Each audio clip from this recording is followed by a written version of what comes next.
नमस्कार, मैं रंजन कुमार अमृत न्यूज़ से आपका हार्दिक स्वागत करता हूँ। CIMT कैंपस, जहाँ की third international conference on public policy and management यानी ICPPM 2025 का आयोजन किया गया। नमस्कार जी, अपना परिचय देंगे।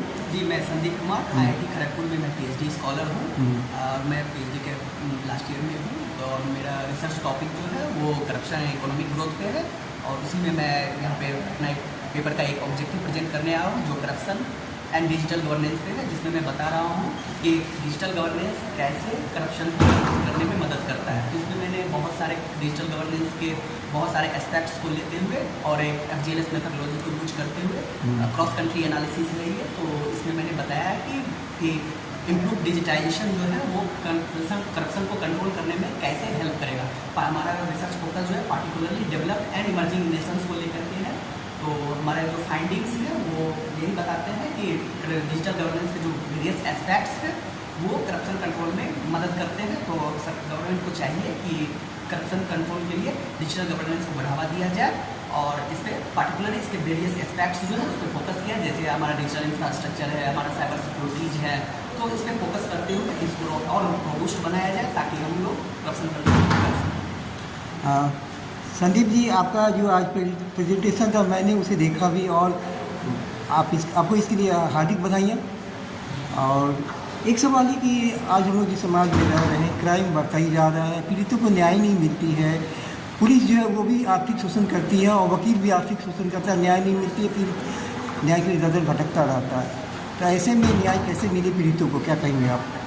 देखिए, ये बहुत ही सवाल जो है बहुत ही उलझा हुआ है। बट देखिए, न्याय मिलना आप बोल सकते हैं कि इसमें एक पार्टिकुलर चीज़ों से आप इसको नहीं कनेक्ट कर सकते। इसके लिए आपको वेरियस स्टेक होल्डर्स को साथ में लेना पड़ेगा, जैसे हमारी न्यायपालिका है, हमारी विधायिका है, हमारी कार्यपालिका है। सबका इस पर फोकस जब तक नहीं होगा, जब सब मिलकर के साथ काम नहीं करेंगे तो हम लोग इसको कंट्रोल नहीं कर सकते। इसको कंट्रोल करने के लिए पीड़ितों को न्याय करने सिर्फ विधायिका ही नहीं, सिर्फ न्यायपालिका ही नहीं, सब कार्यपालिका को भी संवेदनशील बनना होगा और सबको साथ में लेते हुए इस पर फोकस करते हुए इस पर ध्यान देना होगा। आपका कहना सही है, लेकिन अगर हम बच्चों को बचपन से ही अगर चरित्र निर्माण की शिक्षा दें, जैसा स्वामी विवेकानंद ने कहा था कि सभी बच्चों को चरित्र निर्माण की शिक्षा दी जानी चाहिए, तो अगर बच्चों को हम चरित्र निर्माण की शिक्षा दें, उन्हें कहा जाए कि ये हम लोग कभी घूस ना लेंगे, ना किसी को धोखा देंगे, ना झूठ बोलेंगे, तो अगर ये हम ईमानदारी से देश की सेवा करेंगे, एक दूसरे को सुख दुख में साथ देंगे, अगर ये बच्चे संकल्प ले लें, बच्चे बचपन में ही ऐसा संस्कार अगर आ जाए, तो हम लोग जो क्राइम बढ़ रहा है वो क्राइम पर नहीं भी कुछ तो 60-80% तक कंट्रोल कर सकते हैं।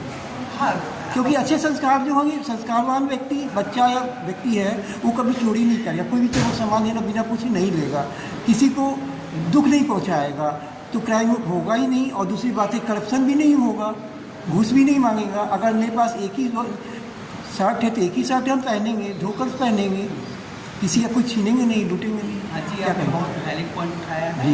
तो ये एक एस्पेक्ट्स होता है, जैसे किसी भी चीज़ को अगर हम कंट्रोल करना चाहते हैं या देखना चाहते हैं तो उसके वेरियस एस्पेक्ट्स होते हैं। ये एक एस्पेक्ट्स है कि चरित्र निर्माण पे फोकस करना चाहिए, बचपन से इस तरह का एजुकेशन देना चाहिए, शिक्षा में सुधार की आवश्यकता है। ये सब एक एस्पेक्ट है। दूसरा एस्पेक्ट ये होता है कि हमारा जो लॉ एंड ऑर्डर है, हमारा जो गवर्नेंस, उसको भी दुरुस्त करना है, उसको भी दुरुस्त करना पड़ेगा। तीसरा एस्पेक्ट है कि हमको उसको एम्प्लॉयमेंट प्रोवाइड करना पड़ेगा ताकि वो उस डायरेक्शन में सोचिए। जब अगर किसी को एम्प्लॉयमेंट है, एक एम्प्लॉयड का बहुत कम चांसेस है कि वो करप्शन करेगा, या फिर बहुत कम चांसेस है कि उसके पास अगर सही पैसे हैं, सब कुछ है, तो वो बहुत कम जब किसी भी चीज़ को कंट्रोल करने के लिए, चीज़ों को ठीक करने के लिए बहुत सारे एस्पेक्ट्स पर ध्यान देने की जरूरत है, जिसमें चरित्र निर्माण एक एस्पेक्ट है। इसमें क्या कहता है, ये क्राइम कंट्रोल केवल सरकार का नहीं जिम्मा है, पुलिस का नहीं जिम्मा है, सभी की जिम्मेदारी एक साथ एकजुट होकर ये क्राइम कंट्रोल कर सकते हैं। ये अगर छोड़ दें, और ये बढ़ता हुआ क्राइम जो बहुत बड़ी समस्या है, और उसी का एक रूप हम लोग देख रहे हैं आतंकवाद, और उसी का सबसे घिनौना रूप है युद्ध। जी, ये वही बोला जाता है ना कि जब हम एज ए समाज कैसे आगे बढ़ते हैं, उसमें सबकी जिम्मेवारी तय होती है। हमारा परिवार की जिम्मेदारी तय होती है, हमारे समाज की जिम्मेवारी तय होती है, हमारी जो गवर्नमेंट है उसकी जिम्मेवारी तय होती है। तो हम सिर्फ ये नहीं बोल सकते हैं कि सिर्फ गवर्नमेंट ही इसमें सुधार कर सकता है। एज ए परिवार, एज ए व्यक्ति हमें उसमें सुधार की जरूरत है, एज ए सोसाइटी हमें उसमें सुधार करना होगा।